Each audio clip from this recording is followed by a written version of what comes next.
Welcome everybody, and please welcome everybody else to our first North Carolina Edcamp chat. So tonight we're going to be talking with a panel of NC Edcamp leaders about our Edcamp experiences, and we're going to be guiding and facilitating a Twitter chat as well. So welcome, and for the next hour you're going to learn a lot, hopefully, and we'll have a lot of awesome experiences and resources shared within the chat. So the first question that we're going to discuss is, from our perspective, what is an Edcamp, and what do you think that those should look like? Ashley, could you start? Will you repeat the question? Sure thing, sure thing. So what is an Edcamp in your opinion, and what should they look like? We know you've attended one, but what do you think an Edcamp should look like? What is an Edcamp? Okay, James, I'm coming right back. Are you there? Hey, can you hear me? You guys good now? Everybody good? Yes. We're the Yes, Verizon okay. guys when we need them. Can you hear me now? I know, yeah, right? No, my son was asking me a question about something with dinner, so I was trying to address that before I came on live here. So you were asking about my Edcamp experience, Jamie? Is that what you just said? I'm sorry. Yes. So just what is an Edcamp? What does that look like? It looks like an opportunity for me to expand my PLN, get the exact learning that I want and that I need, chance to meet amazing educators that I can connect with beyond the day, and it looks organic and it sounds so conversation rich, and I like the fact that when you go, it doesn't matter like how much or little teaching experience you have or what your title is.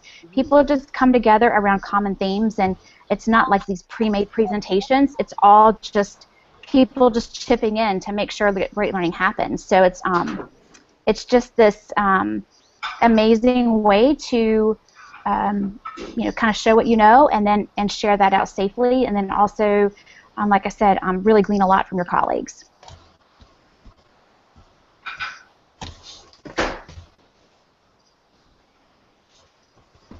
Opportunity for me to expand my PLN, get the exact learning that I want and that I need, chance to meet amazing educators.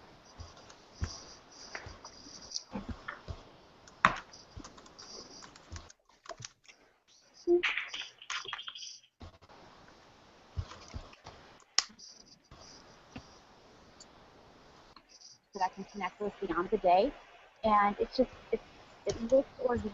And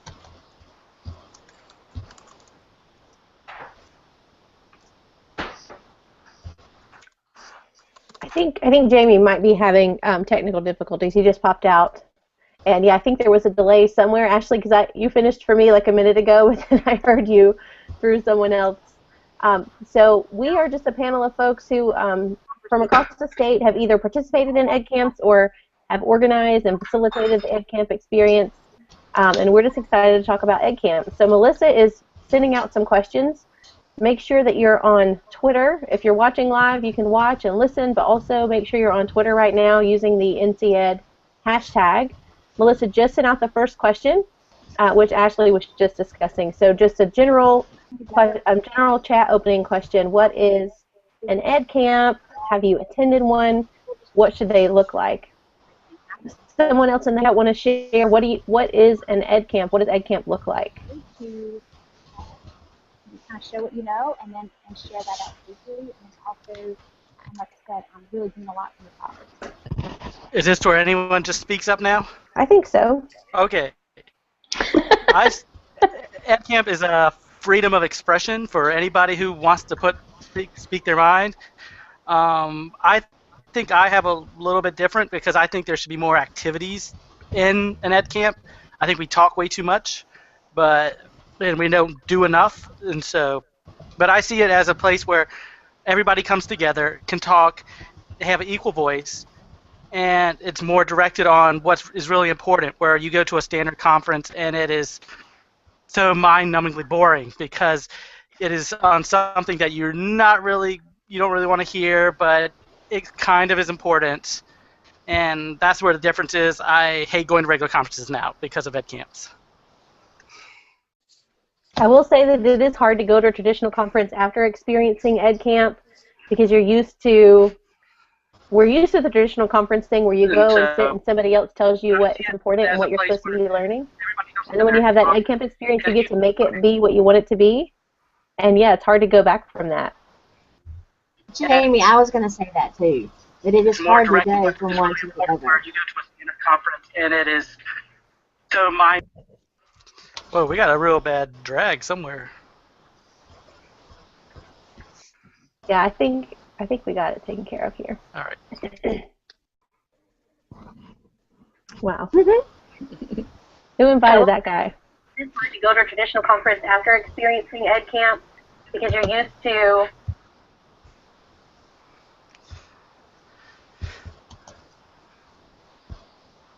Okay, This is my guys, I'm ISTE back. I mask for apologize. cosplay.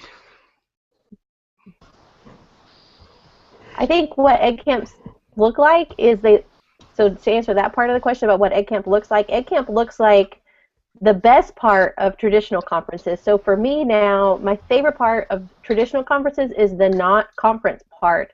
So it's when you're not in a session, you're walking down the hallway, you run into somebody you haven't seen in a long time. I saw Stephen Weaver at 2 conferences. I can think of 2 times when this happened. Stephen, I saw you at NCASCD a couple of years ago, and that was my best time of the whole conference, was when we didn't go to a session, and we sat and talked, and I showed you how to use TweetDeck, and we talked about Evernote, I think. And then same thing happened at ISTE. I ran into you in the hallway at ISTE, and we sat and had a conversation. Those are now my favorite parts of traditional conferences, is the not conference part. And so that is what Edcamp is. The whole experience is that. Jamie, I agree with you with that. I agree too. To me, Edcamp is really like the conversations that educators have like at a coffee shop. Like just like you were saying, Jamie, we're professionals, and so those conversations of really learning and bouncing ideas off of each other that would happen at a coffee shop or in the hallway, that's what everyone coming together at Edcamp is all about. It's kind of like Twitter chats, but in person. I think that's the best analogy for it, because you could say whatever you want, and you can go to a different chat at any time, and you can find one that actually relates back to you. And maybe that's the best way I can describe the way they work together.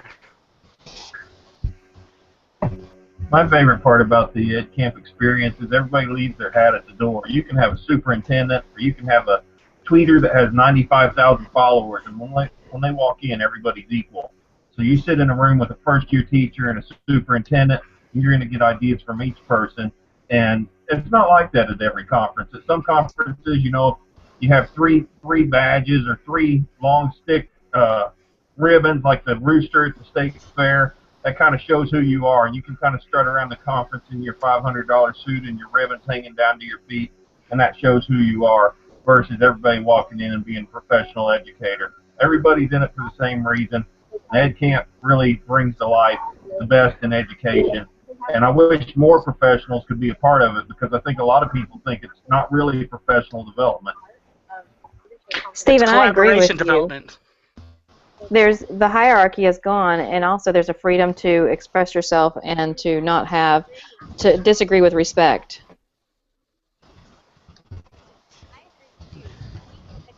We have a new question that Melissa just tweeted out. Question 2, why do you believe Edcamps are important? So if we like Edcamps so much, what do we think is so important about Edcamps? That's what everyone coming together at Edcamp is all about. Let's hear from Derek. We haven't heard from Derek yet. Yeah, Derek McCoy's in the house. Let's go, Derek. Turn it up a notch. Go to a different chat at any time, and find one that actually relates back to you. Freedom to express yourself and to How's it going, everybody? Just navigating a little bit with the overlap here, so forgive that piece right there.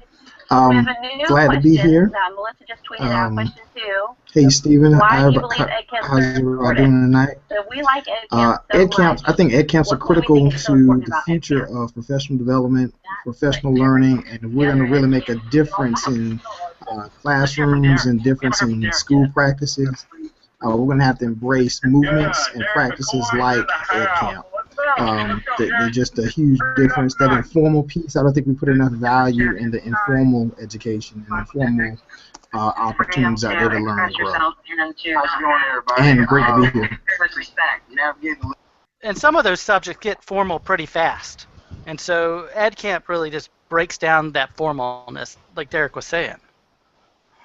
I mean, how is math informal sometimes? It's back to equations.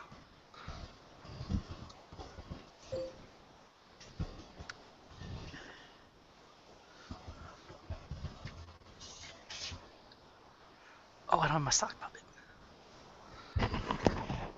What?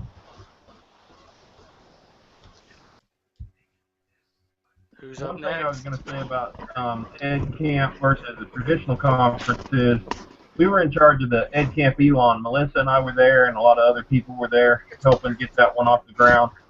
And as a professional conference organizer, or professional development in school districts across the state, I had great anxiety the day before the conference because I said, we don't have signage, we don't have a program, people don't know where to go, we don't have sessions. And so I was hosting at the first Edcamp I'd ever been to, and it is really an unconference. It's untraditional, and it can cause you a little bit of anxiety if you're not used to that. But then once we got there, the experts were in the room. We didn't need to fly in a keynote for $15,000 because we had the experts in North Carolina educators across the state.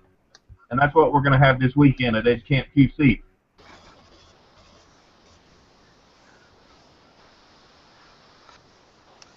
So what about the ones who do bring speakers in? So I think one thing that's important about Edcamps is that teachers are to know what they need to learn. Teachers are the ones who know what they need, who know what their strengths are, and know what their students need. And so we just have to give teachers room. We have to make space for them to do that, to go and make their own PD, to make sure they're meeting their own learning needs instead of relying on someone externally to tell them what it is that they need to learn about. Sorry, Nathan. I think well, Nathan, it takes away the formality too. I think like Stephen was talking about, there are no levels, and everybody is on the level playing field. And there may be a passionate teacher who wanted to talk about some innovative strategy that they have and haven't had the platform to do that. And this is a safe space for them to be able to do so. And it also takes away rural and urban from the equation.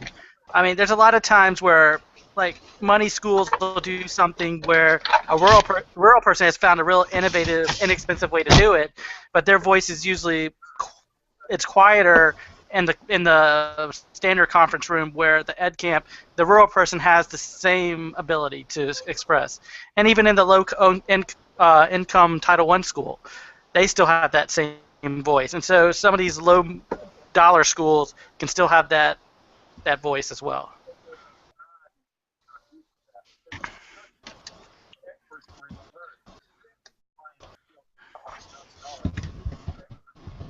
So I'm sorry, I've been in and out. One of the biggest things for me with Edcamp is teacher leaders. Teacher leadership is becoming a bigger and bigger term. And when you go to Edcamp, you see anybody from the guidance counselor to the first grade teacher to the high school department chair. And like I said, you drop your title at the door, but teacher leaders are having more and more of a voice.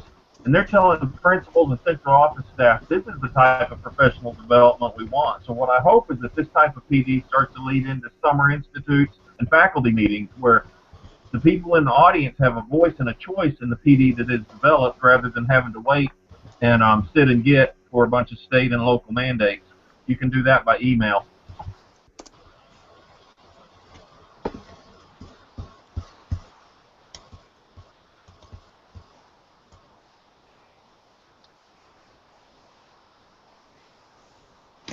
So Melissa just launched out question number 3, which is, how do you make the most of your Edcamp experience?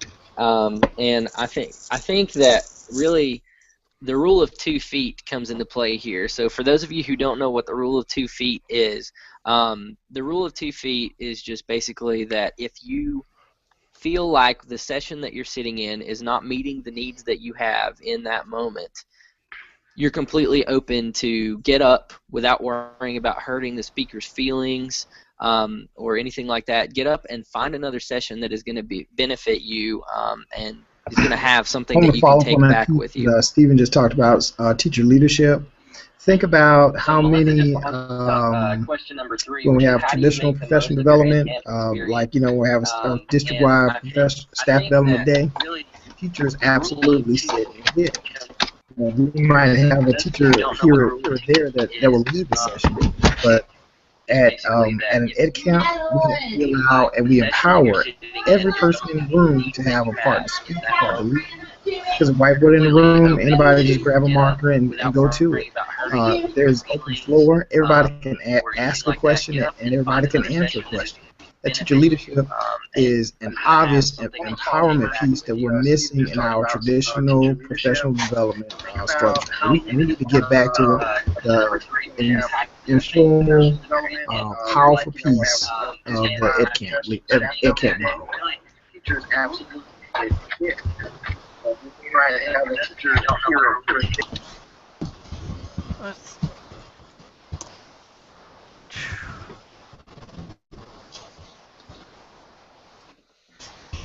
Man, Derek, I like so much what you said, and I completely forgot what the question was.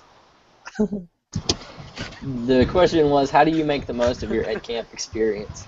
Oh yeah, talk to people. Don't stand in a corner. In regular conferences, you stand off in a corner sometimes because it's just they're so big, and you don't know many people.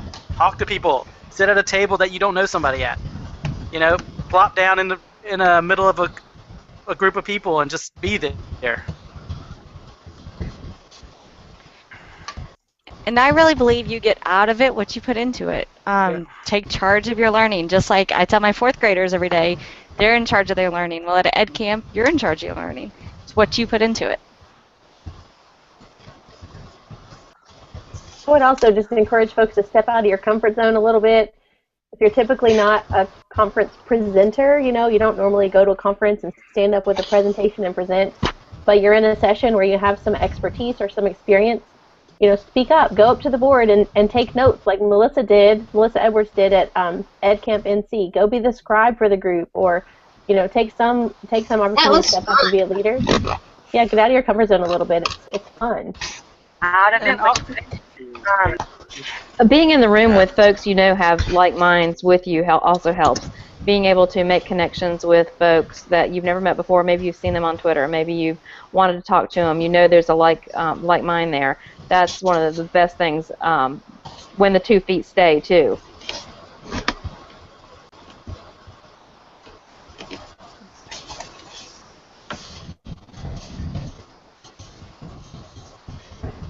Some people are talking about shared Google Docs. I think one of the things that really changed in my career. Am I talking? Yeah, go ahead. Yeah. I'm good, or somebody else is good? No, you go ahead. All right, thank you. One of the things that's really changed in my career is early on as a teacher and as a principal, I would have people say things like, I'm going to this so I can get CEU credit. I'm going to this conference because I'm 3 credits short. And really, people go to Edcamp because they're lifelong learners. I remember facilitating with Stephen. It's a lot of fun when you go to Edcamp because you're surrounded by people who are just there to learn. They're just like you. So I like to talk about that piece as as getting people up to be comfortable to speak out at these Ed camps. Maybe that can be a best practice that we can discuss here at this group is what can we do Ed camp best practice wise to set the tone early that people have to speak out, that we're encouraging them to speak out. What do y'all think about that? What are some things that we can do to get people to really participate and not stand against the wall or be passive in their learning? I don't know. At Edcamp NC, we went into the Maker Ed room, and they thought that was me doing a presentation. So I just talked for a little bit, and then I said, I'm shutting up for the rest of the time. You guys better say something. Because they kind of just looked at me like, here, Nathan's going to talk some more.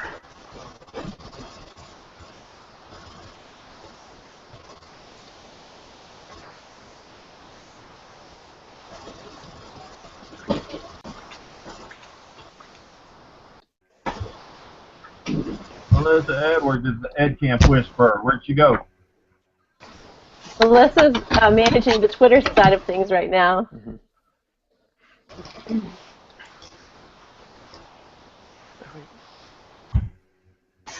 Throw another question out there. We'll jump in. Okay, so question 4, Melissa is about to tweet that out, is why is an Edcamp different than a regular conference?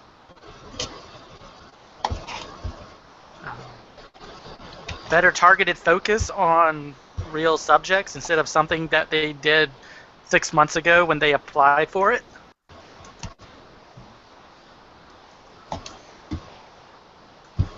Building off what Nathan just said, I really think that ed camps are focused on needs-based PD. So, you know, the audience that you build when you're taking ed camp registration, the people who show up out of that registration are the people who drive the dynamic of that workshop.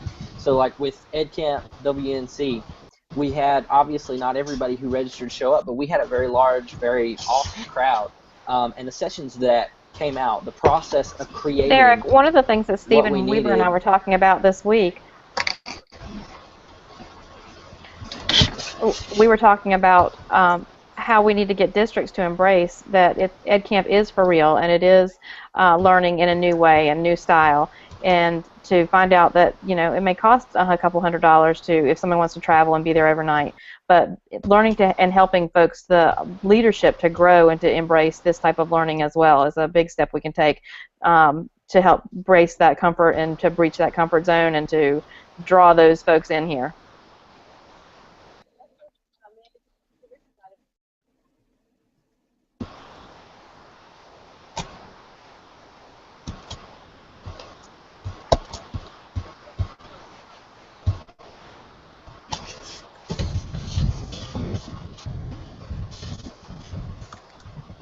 So Kenny McKee said something about how one of his literacy teams is offering a consulting day where participants can choose coaches and strategies.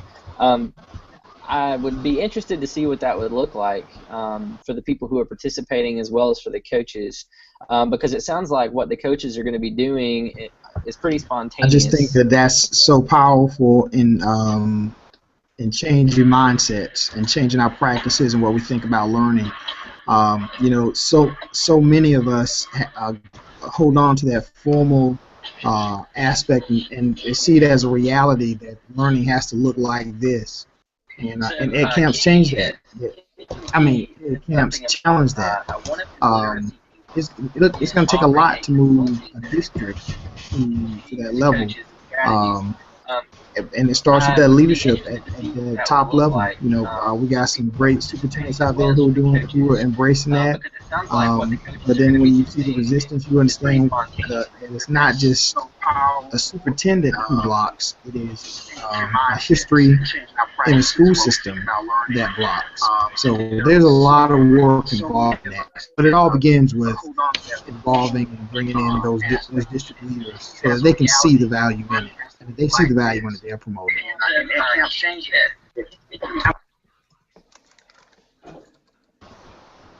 I don't know if you all just saw the feed. Stacy just posted that she likes regular conferences, but Edcamp's hands down over in-house PD because of the motivated attendance and the choice.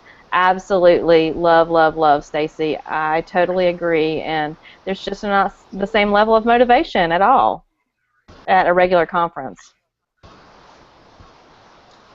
One question to follow up off that, Melissa. One question I had in response to Stacy's tweet, and Stacy, if you're listening, please feel free to jump in and tweet out a response. How can you maybe gather people who are less motivated and who maybe need the PD more than the motivated people who would attend anyway, the people who are already doing really awesome and cool things?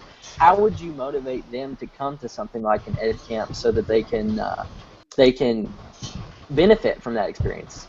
In my head, it's kind of like a phrase that we all know. I won't say it here, but in this context, excuse me, I'd say that once you go ed camp, you never go back. So I'd really like to see what that would look like for people who are less motivated and who aren't as motivated to bring in these initiatives.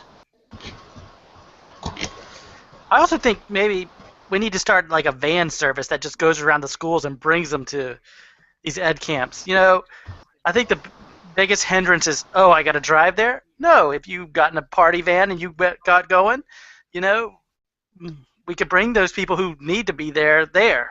You know, take the one piece out that prohibits somebody, and maybe they'll get on board. I'll share that in my district we just did a Edcamp ACS, and it was on a PD day, and it was on the second half of the day.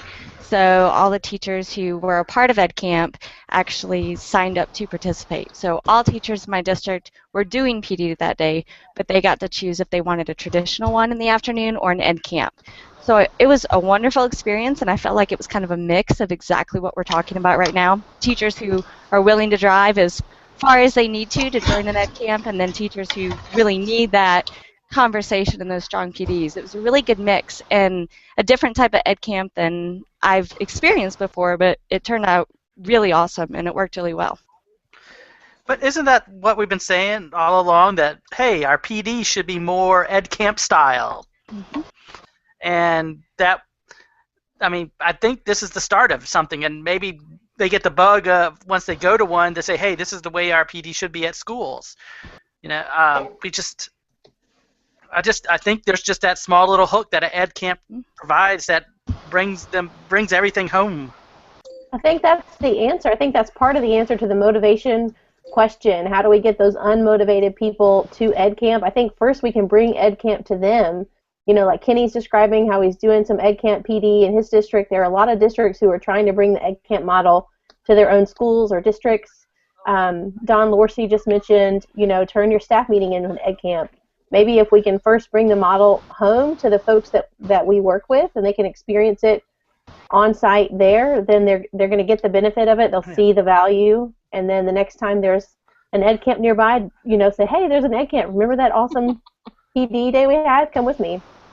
Yeah. And what about like targeted ed camps? That's the one thing we've been discussing lately. Is like, what if it seems like certain themes ride an ed camp, like it takes over a whole room, and like, what about like doing things that were targeted to a certain subject or a certain thing, and that would take it and make it bigger. And that's the one thing that Nate Bourne and Dason and I have been talking about lately, is like, how do we do these segmented out ed camps so we can really hammer home some of these subject areas? I have mixed feelings about that personally. I think one of the great things about Ed Camp is that there is a mixture of topics and a mixture of interests. I think that's a really great thing. But I can also see the value in having one that's solely focused on something specific. I'm interested to hear what other people think about that. And well, I'm just saying maybe it helps with having that mixture, because there is an ed camp that could be solely dedicated to that. There would be more of a variety of sessions where maybe there wouldn't be just like, oh, we really want to know this, let's talk about this, and that takes up like a whole time and people all go to that thing. You know, maybe that increases the variety of topics. I think that's maybe this just the exists way in that it's crazy going Nathan around world. the United States. There's a special education ed camp coming up, and I know that there's makerspace at Elon University. So there are some theme camps that are coming up around the United States. What I hope to learn more about is this sketch pad or this sketch doodling, where people take notes in a professional meeting, because that's all I do is sit in meetings 8 hours a day. I could really, you know, kill some time by learning how to draw those pictures. I feel for you, man. That just I'm hurts hoping me. that's a topic at Edcamp QC this weekend, because I need to learn. I went to an online conference this past weekend, and I helped present, and one of the sessions was on that, on the virtual, the sketchbooks and the note-taking and the drawing the pictures and the doodling for learning, and how they use that in businesses. So maybe that's something we can steal a little bit from business to take over in education, but we don't want to take too much of business stuff to put in education. If anybody can do it like Lane Witch, then I'm in, because she's the best. Right. And kudos to my friend Brado out there. that he's one of the first people I saw doing sketch notes, and he does some amazing drawings. Hello, my Canadian friend. So Melissa just tweeted out Q5, and that is, what is something that you learned at an ed camp? Just to add in one thing that I learned, which I should have been familiar with before coming to an ed camp, I guess, but it's the things that suck session, and I can't remember who created that.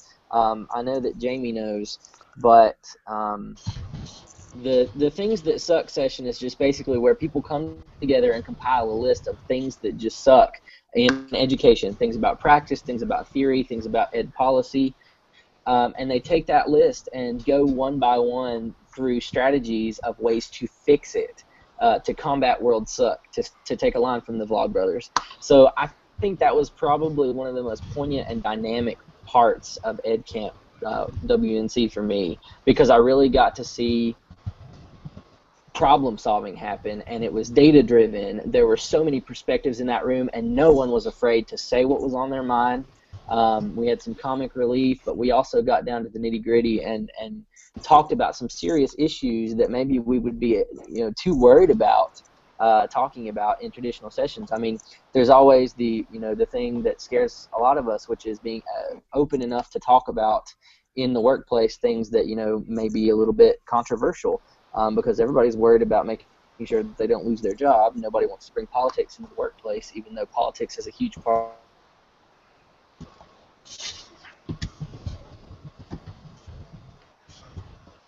What's the question again? Crap. The question was, what's something you've learned at an ed camp? Okay, all right. I think I learned that it was okay to get up and leave a session. Because now I've started doing that at regular conferences. I just get up and leave. I hate to do that to a presenter, but man, if I'm not interested, I'm gone now. It's just, whew. Yeah, I did that at North Carolina ASCD a couple weeks ago. Jamie was in the room. He saw me do it. And these people were presenting, about 30 people in the room. Their superintendent was sitting by the door, kind of guarding the door so you won't walk out. And I walked out, and it was definitely not walk with your feet kind of conference. Everybody was staring me down like I was the rudest guy in the room. But Jamie, he took one for the team. He sat through the whole session.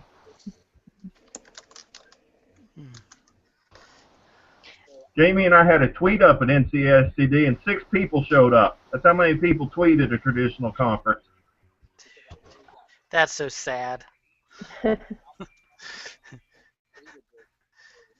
Is a conference like that worth anything then?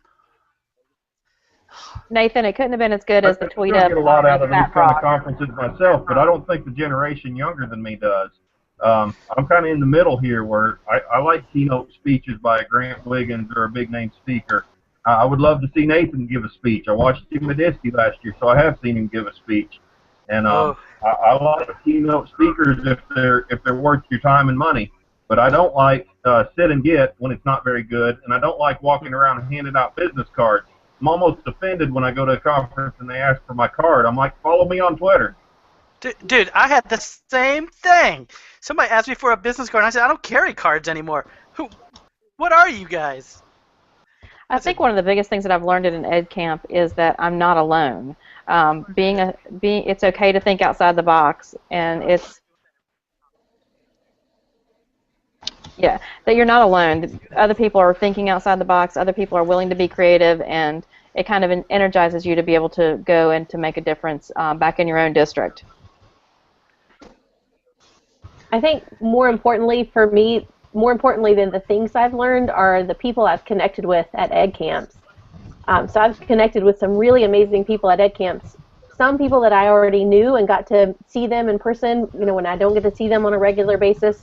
So that's awesome. But also I made some connections with some really great people that I had not met before. I hadn't connected with on Twitter. My first contact, and then I start following them on Twitter. One example is Kenny McKee. He's in the chat tonight. Met him at Edcamp WNC, which was at NCAT in November, coming up again in April. Hoping to see him there. And so now I'm following Kenny on Twitter. He and I share some similar educational interests. He tweeted a great article the other day, which I've been mulling over, about instructional coaching. So I think I learn a lot in the long run just from the people that I get to connect with at ed camps.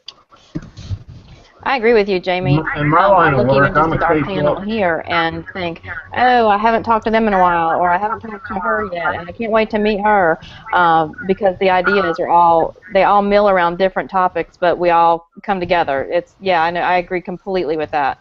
I'm upset when I can't go to an ed camp. Not the same level of upset if I can't go to NCASCD or can't go to the National Title I conference. Very different feeling of remorse of not being able to be there. Rachel Lawrence, that's why we will both be remorsing for Edcamp QC this weekend.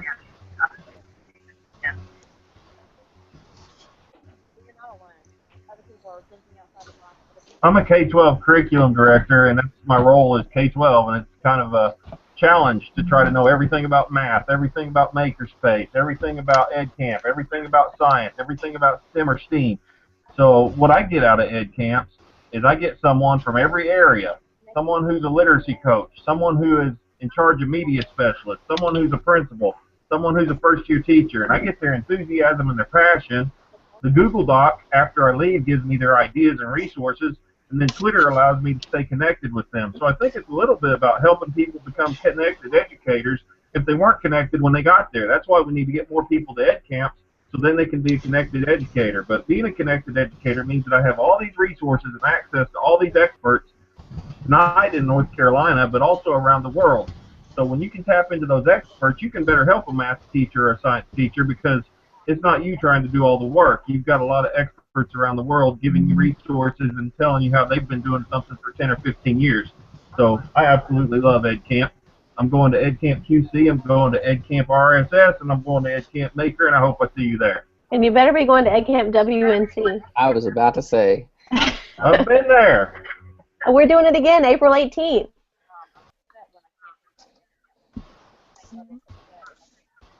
Well, and I just want to also tag in that the EdCamp philosophy also should directly tie into your classroom, because you're facilitating a lot of things at EdCamp Maker the same way you should be as facilitating anything that's in your classroom, and so that should funnel down.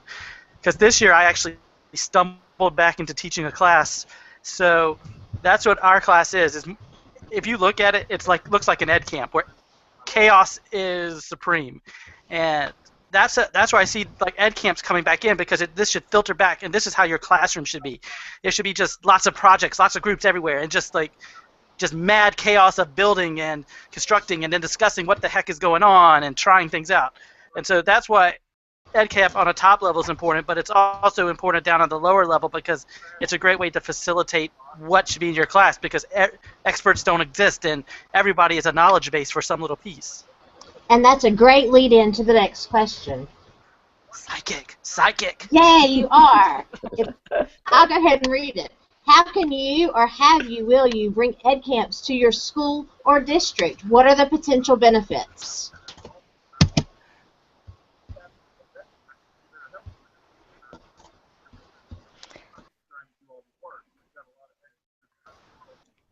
I already put my 2 cents in. Somebody else put their 2 cents. Well, I love what Nathan said about your classroom and about so much going on, and it makes me feel better when my 4th grade class is not quiet and there are conversations and projects happening all over the place, because sometimes I start to second guess myself, but you just helped reassure. Thank you, Nathan. I appreciate that. I feel that way too, Darcy, so that helped me as well. And it's all in the relationship building and the conversations that take place that you don't ever expect, and those build the relationships, and those relationships lead to learning. Yeah, exactly.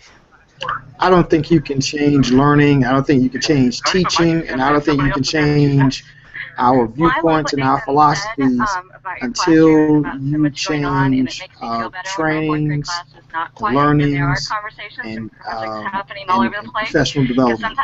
And bringing in EdCamps is a great way to do that. And I'll be the first to admit, I got to do a better job of exposing that in my district and bringing more people into it, and that starts in my school. So, and when it does start, there people will start thinking different, and if they start thinking different, they'll try to do different. And that's a great lead-in to the next.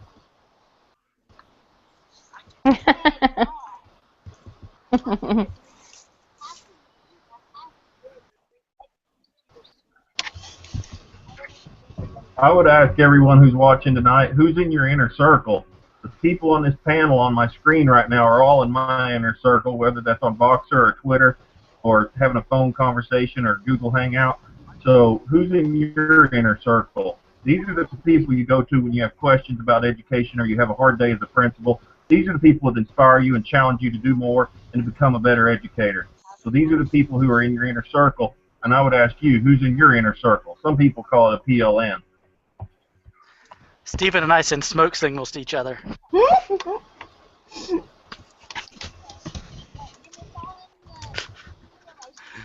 Jason communicates through Morse code. It's a recent thing. Apparently. Can you not wait for this weekend? Get in our Voxer group and you'll know what we're talking about. Nathan, do I get an honorary tiara from this weekend? I've got a whole box. I got 24 of them. We're going to be fabulous.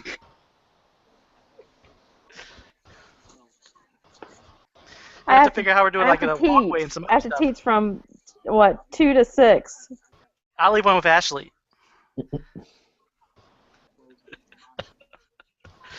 Oh. I know we're talking about Edcamp tonight, but I want to give a real quick shout out. Maybe this could be a topic at a future Edcamp in North Carolina. If you haven't found the power of Boxer, it's a lot like this. You have the voice, you have the text, you can upload resources for each other. But I'm in some Boxer groups. One's NCED, and there are a couple others around the United States. So just create a group. We even create a group at our office. So when we go out and visit classrooms, we take pictures of students learning and teachers, and we share those resources of what we're seeing in the schools. And it's a great way to kind of have a bright spot in your day, seeing teaching and learning. And the math coordinator might be in one building, and I might be at a high school, and we're able to share resources. Or if I go to Edcamp this weekend, I can upload some pictures or some articles and resources and share those back with my Boxer group. So Boxer is a great way to connect with people. Well, and Stephen, you were just saying about your inner circle. I'm looking at what Rob was just saying, that he loves the people he was able to meet and connect with, remain connected to with Edcamp Elon crew. Absolutely. I think about even the communication that we have had over the last year since that happened, and how our inner circle has come together and the Voxer groups that have evolved out of it. It's wonderful. Just all of it. The relationships, Melissa, just like you said too.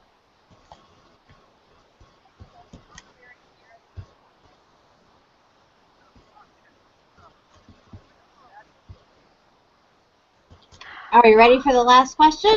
Oh my gosh. Yeah. Crickets. Crickets. Hey, time out. You got to hear this. Yeah, let's take a time out to talk about this for a second. Something awesome just happened. Okay. Can you hear me? Yeah. Oh, go ahead. I can hear you, Stephen. Hey, I just tweeted out this thing that Marlo from Wake County Public Schools put in about a quote. It was probably the best quote of the night, and I said, this should be on a Vinspired poster. And Vinspired just made the poster. If you go to Twitter, you'll see it. So our chat just made a Vinspired poster. Yay! Have Vinspired. We're big time. Marlo is in my inner circle.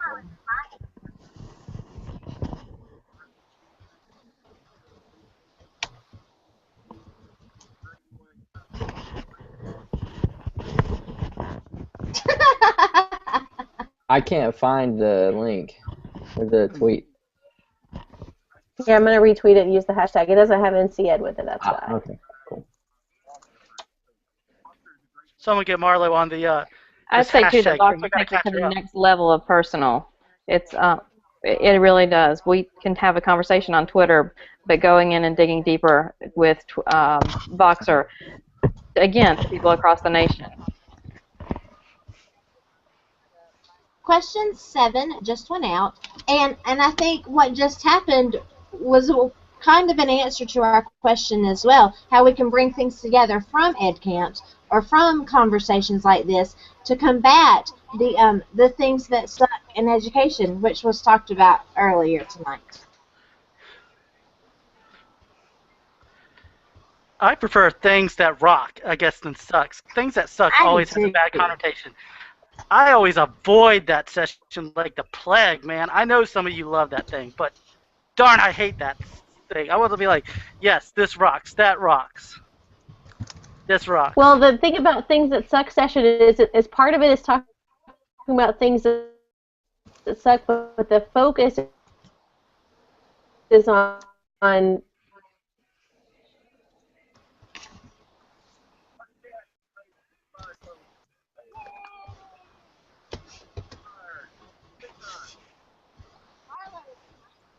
Doo-doo-doo. Looks like Jamie may have fallen out. I think what she was trying to say is just that the focus is on the things that are positive and the things that rock, and how to make the things that rock more prominent, I guess, to replace the things that suck. And I think that's a really cool thing about the things that suck session. Yeah. I've been in a couple sessions, and as an administrator, I get a little bit nervous in there. Sometimes it feels a little awkward that maybe if you're nodding your head, yes, you're agreeing with something that's being said. I would prefer that those sessions lean a little bit more towards solution and being a case busting like Rick Hess's book, and not so much people just having a gripe session. Like Nathan said, it kind of brings me down at an ed camp to have an hour of people griping. I get that every day at my work. I don't need to do that on a Saturday. What I want is leaders and people who think outside the box, who can use their voice and their influence to influence policy locally and at the state level, and to influence transforming classrooms, as we were talking about today on NC Snow Chat.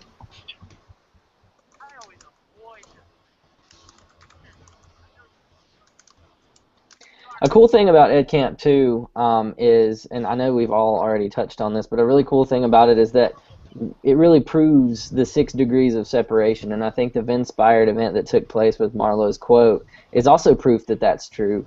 You know, I've met and made so many connections with people because of who the people I connected with knew, and those connections have changed me in practice, because I was just in the classroom until very recently, and my practice was really transformed based upon what I learned from Edcamp and the people who I connected with, because I was able to connect with people, again, going back to that needs-based PD thing. I was able to connect with people who were in similar situations to me, who could understand where I was coming from, and who could help me become a better person.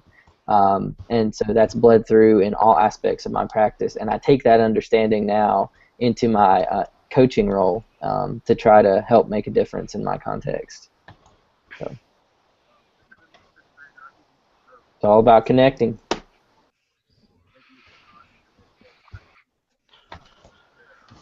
Well, and as a person who's been kind of drafted to help lead one of those sessions, even though I don't like the name of it, I think it really matters the people that are in there and how you can change that conversation from a complaining session to, okay, well, we all know this is what's wrong, so what can we do about it? Mm-hmm. And how to shape that conversation. You know, the way we have to shape our conversations in our classrooms to get what we really want out of the conversation, which really didn't connect very well, but I just thought it, so I decided to say it. That's Edcamp for you. Just say something. Don't sit That's back. right. I agree with you, Melissa, and not just being a bystander, helping change and alter the conversation too. It's important. And what if I just want to see what do other people think about like going more hands-on things at ed camps and that type of thing? This smells good. Thanks. I think that'd be great. It'd be fun. We talk a lot though about we do a lot of talk, but we don't do a lot of do. And I'm curious about how ed camp works with like when you start doing things. And because Hadley up at the top of ed camp, she and I have been having discussions. Does that then not be an ed camp? And what is an ed camp at that point? And so, because she's having a real difficult time with ed camp maker, and being what it is. So what is that like? So is that something we should be doing? Is like tagging like a little bit of hands-on to everyone, so we can say, hey, this is cool. Take this away. Well, I think the cool thing about Edcamp is that it's an unconference, so whatever you want to do that's outside the normal spectrum, I feel like is acceptable as long as it's tied to some sort of important goal that you've got. So if the hands-on experience is the best way for the people who are in your session to come to an understanding of whatever it is you're trying to communicate, then by all means, I think that's the way to go. Um, and I think that that's effective modeling too, because I've had this conversation with several people before, but I think one of the problems with going to conferences, and Jamie knows this because I have griped to her about it, is that people do a lot of sit and get, and that's what bothers me. That's what I love so much about an Edcamp. It's a whole lot more participation and a whole lot less sit and get. I think one thing people should know if they're going to Edcamp QC this weekend or other Edcamps around the state is SmackDown I went to. I was ready for like WrestleMania. I thought Bill Ferritter and Steven Anderson were just going to get up on stage and go at it, and I had my money on Steven because he's a tall guy. But I think we should explain SmackDown so when you get to that part of the day, people can share tools and resources, because in my mind, I was waiting for somebody to get the belt like a tournament, Final Four or something. I had no clue what a SmackDown was at my first Edcamp, but that's probably one of my favorite parts of Edcamp. I mean, I actually brought elbow pads for the first SmackDown.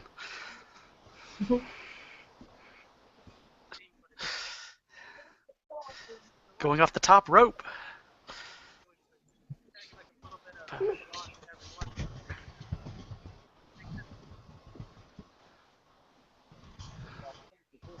Okay, so Luke Miles brought up something that's really interesting that I don't think that we've talked about in depth. How can you push out what you have in an Edcamp? And I may have missed this if we have talked about it, but how can you push out and share with other people? That's one big point that we made in the opening session for Edcamp WNC is, how do you take this back and share it with people? Not necessarily by having another Edcamp, but as an individual, you can take it back for yourself, but what about the person who's on your hallway, people who are next door to you?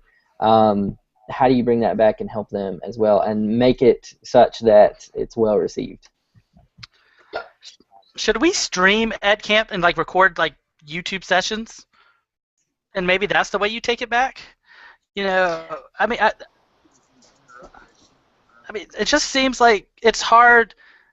Like when you're in the moment at Edcamp, it's hard to remember, hey, let me take this note, let me take that note, or let me do this. And maybe having a recorded session, maybe not the one that says Edcamp. I mean, this is things that suck because things may come out, but some of the other sessions, we record those and say, hey, this is, you're interested in this, watch this. But Nathan, even the things that suck session, I think is a good one to record. What I'm teaching is leadership, and being able to go in and have the students to listen to that conversation.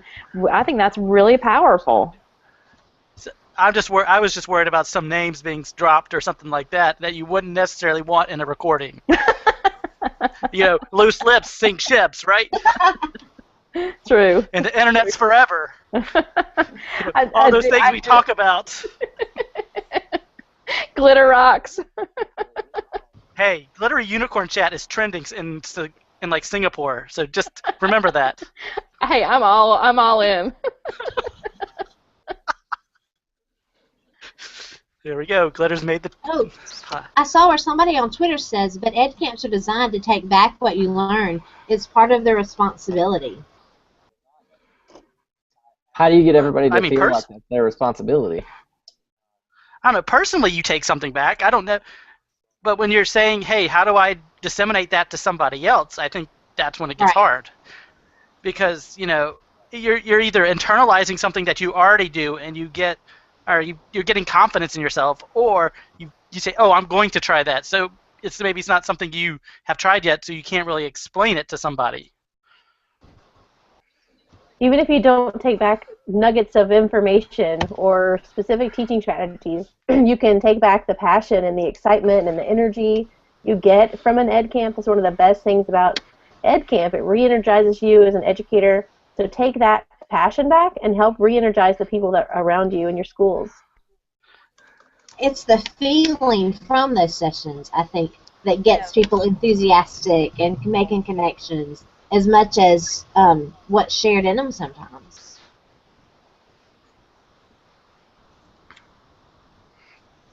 You can mute me instead of Derek. Thank you. Loose lips, big shifts, right?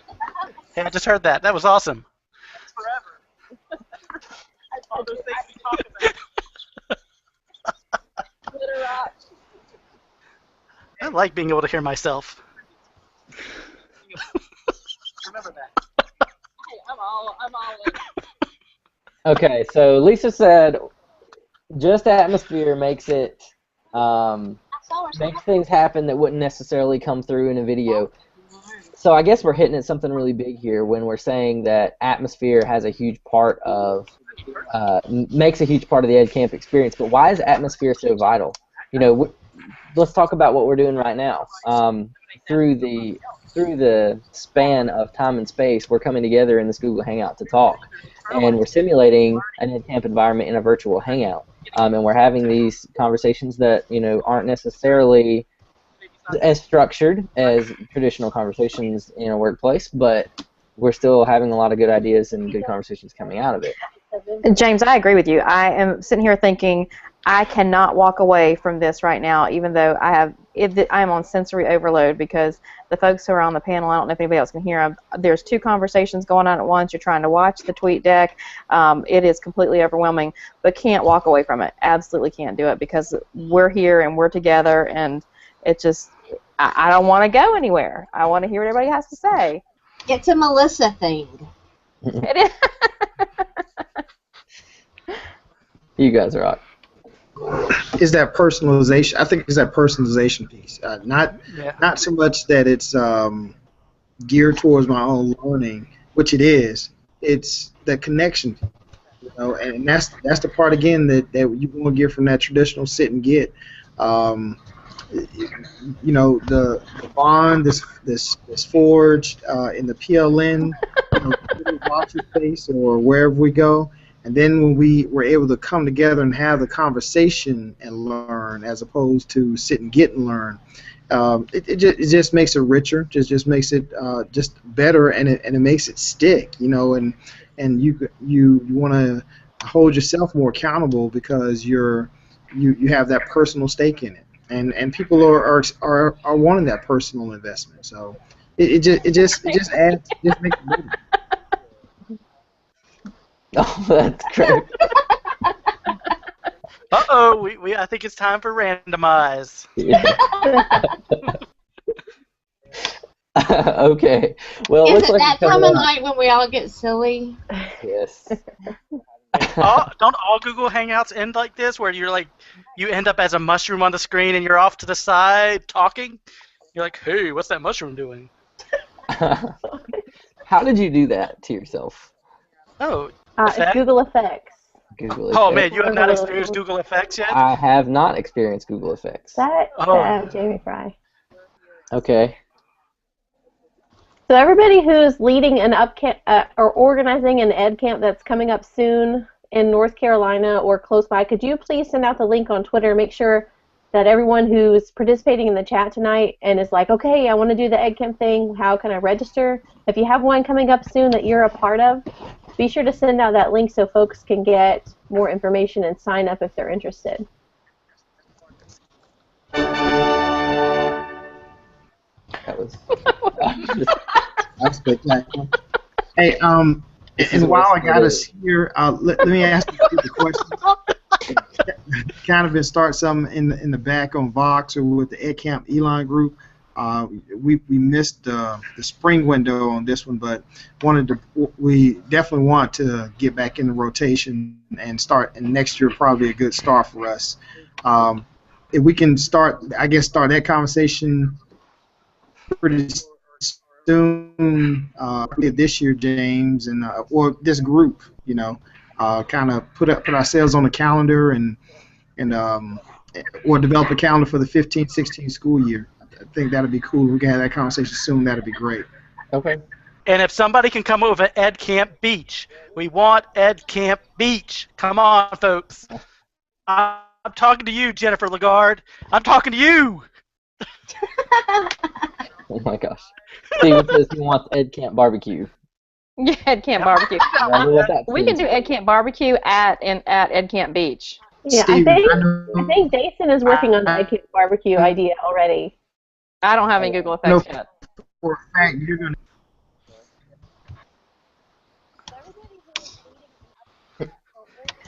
Okay, so we'd like to, as we end tonight, thank everybody, first of all, for coming out, and let you know that tonight's chat will be archived at our NCED blog. The NCED blog is in the process of evolving, so you may see some things that are a bit outdated. We're working to update those on our blog as well, but we are also working on a rebranding effort with a new website that offers a whole lot more than our current website. And if you'd like to suggest future topics or moderate future chats, please let us know. Melissa is getting ready to tweet out a link to our Google form where we can take those suggestions. So please, please, please do feel free to fill that out for us, and we may contact you about your topics. And special thanks to Melissa Edwards for facilitating our Twitter chat tonight, and for our fantastic panel for coming together for our very productive and goofy discussion. And thank you to David Stegall, Jamie Linton, and Heather Mullins and Cindy Geddes for starting this thing from the top. Yay! Thanks for letting me be a part of this tonight. Of course. One last thing. EdCamp North Korea was not real. I need my South Korea friends to know that. EdCamp North Korea was not real. I got too many bad tweets about it. You guys have a good one. We'll talk to you later. See you, All right, everybody. see you, Derek. I enjoy the snow. I'm out of school tomorrow. I have school tomorrow, too.